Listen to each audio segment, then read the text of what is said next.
podatki iz prodaje knjig pa kažejo, da se poezija prenehala prodajati. Prodajajo se še mogoče največji avtorji, torej pop ikone, ne vem, v Sloveniji, kot so Ferij Laišček ali pa mogoče starejša generacija Tone Kuntner, tako naprej.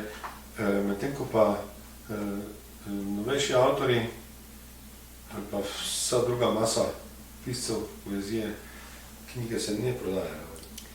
Pa jaz sem mogoče prejšnji teden je bila objavljena ta lestvica najbolj prodajanih in so po večini seveda bili to avtorji, kjer so na svoji naslovnici imeli svojo fotografijo in tako naprej.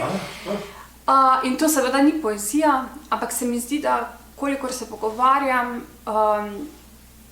marsikateri založnik tudi reče, saj pesniška zbirka se včasih tudi prej proda, recimo za kakšno praznovanje, za kakšen rojstni dan, ker po poeziji ljudje še zmeraj posegajo, ne.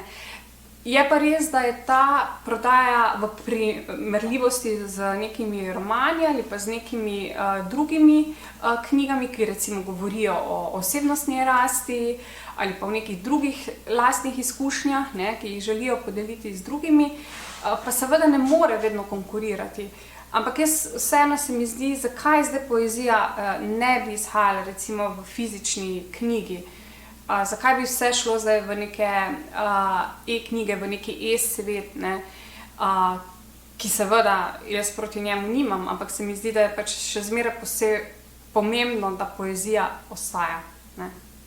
Ker ko se pač nehala tako pogosto krat izhajati dramatika oziroma dramski teksti, dramska besedila, v to pot zelo težko zdaj gremo nazaj, da bi še te stvari se enako recimo tiskale, kot so še se pred leti.